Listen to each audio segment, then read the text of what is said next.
It has been 3 full years, a little more actually, since January 6th, 2021, the unarmed insurrection that was supposedly worse than 9/11. And the FBI is still on the case. In fact, tracking down people who exercised their constitutional rights and went to the Capitol that day seems to be the FBI's main task. Still, the FBI is still combing through video footage to track down Trump supporters who were there and throw them in jail. Message: never gather to exercise your constitutional right of assembly. Do not complain about the regime. And to make that point, the Biden administration has arrested over 1,200 people, and that number will grow by hundreds, apparently. The FBI wants you to know that if you were there, you can't hide because facial recognition software and all the advanced technology of the Biden surveillance state is being applied to catch anyone who offended them. But what's interesting, fascinating, actually, and very troubling is that the FBI can't find any information about the person or people who planted 2 pipe bombs outside the RNC and the DNC the night before. That's amazing. So here's the FBI's version of what happened with the bombs. The FBI releasing new video of the person suspected of planting those pipe bombs the night before the Capitol riot. And the FBI officially confirming those pipe bombs placed at the Democratic and Republican National Committee headquarters could kill. These pipe bombs were viable devices that could have been detonated, resulting in serious injury or death. The video offering specific detail on the suspect's movements. By 7:52, the suspect has made it to the DNC headquarters. The suspect sits on a bench and appears to fumble with that backpack. A bomb is later discovered in the bush adjacent to the bench. At 8:14, the same suspect walking down an alley next to the RNC headquarters. A bomb placed there as well before exiting the area, walking past the Capitol Hill Club. So you probably haven't heard a lot about that story since then. Nobody has. But a few months ago, there was a very significant development. Capitol Police quietly released new surveillance video from the moment, showing the moment that one of the bombs was discovered. And that video, if you watch it carefully and apply common sense to it, raises some very disturbing questions about what this was all about. No one in the media has picked up on this, of course. They're studiously not interested, which is very odd because all they talk about is January 6th, but not the pipe bombs. Let's not talk about those. Virtually the only person in media who's been interested in this and pulling the thread on this from day one has been Darren Beattie, who runs Revolver News. And he has updates on what he's found today. Darren, thanks so much for coming on. You've been on this story really since the day that it happened. For people who haven't followed this, and of course, no one else in media is talking about it, so many people might not know the details. Can you just give us a quick overview of the facts of these attempted bombings? Absolutely, and thanks for having me again and for drawing attention to this, I think, critically important story at a critically important time. If you would, I'd like to explain this latest video that you described that has been released quietly and, I will say, extremely reluctantly by the Capitol Police, thanks to the efforts of Congressman Massey. I'd like to describe what's in that video because just as a self-contained analysis, it's explosive in its own right, and then proceed to contextualize that in relation to our previous discoveries about the pipe bomb. So let's start with this video, and I hope people can see it on this interview and see it at revolver.news where it is. We've just published it. And it's really remarkable. What it depicts is the discovery of the DNC bomb at approximately 1:05 p.m. on January 6th. And if you follow the timestamps closely, you can see this guy in a backpack come into frame at around 1:05. What he does is he first approaches a car, which is a Metro PD car, talks to the driver's side in the window for a while, then moves to the other side of the window, and then eventually moves and chats with somebody in a black SUV, which is a Secret Service car chatting with Secret Service. In fact, we've learned through multiple sources that the Metro PD was part of that Secret Service detail. Why was the Secret Service there? We'll get to that in due course. But the guy finishes talking to the SUV, and then leaves the frame.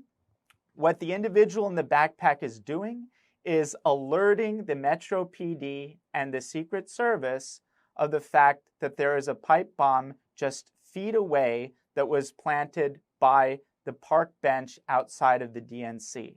Now, for those watching this video, and everyone has to watch this video to follow along, the first thing that will strike you as remarkable is just how utterly unconcerned both the Metro PD and the Secret Service are about being informed that there was a pipe bomb literally within feet of them and within feet of their protectee, who was VP-elect Kamala Harris.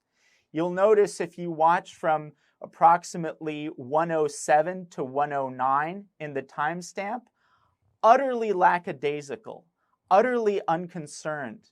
Takes them minutes to even get out of their vehicles, at which point they're just kind of lingering around, uninterested, unconcerned.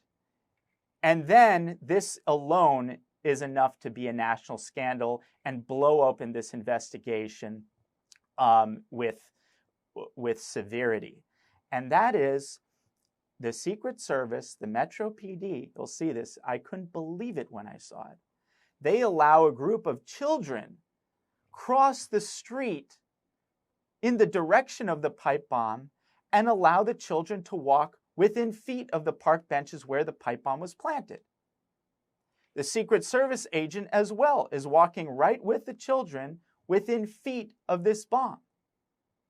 Then, about a minute later, a Capitol Police officer walks even closer to the bomb, takes a picture of it, gives a thumbs up sign, leaves, after which point the Metro PD car, the Secret Service car leave, and then the video is over. Now, I know from very reputable sources who have seen the extended video that minutes after that, they have a bomb-safe robot come to dismantle and defuse this bomb. Now, people listening to this are probably asking themselves, first of all, why the unconcern from the Secret Service and the Metro PD? Unconcerned for themselves? Unconcerned for their protectee, Kamala Harris? Unconcerned for the children that they cavalierly allowed to walk within feet of this explosive device? And that concern juxtaposed and contrasted with the fact that they needed a bomb-safe robot to defuse this pipe bomb, this alleged pipe bomb. So those are the facts that are illustrated incontrovertibly in this video, and that I think as a self-contained analysis are sufficient to be a national scandal. But as I said, it gets far worse when we contextualize this information in light of the history of our reporting on the pipe bombs, which I'm happy to get into, but I'd like to pause in case you have any reaction to this. I'm stunned by it. It doesn't make any sense at all. Obviously. My first question is, who is the man who alerted Metro PD, Washington, D.C., local cops, and Secret Service to the presence of the bomb? Indeed. And that is the definitive question. That is the question that I think will be the breakthrough that ultimately unravels what is perhaps one of the darkest and most scandalous government cover-ups in recent history. Who is this individual in the backpack?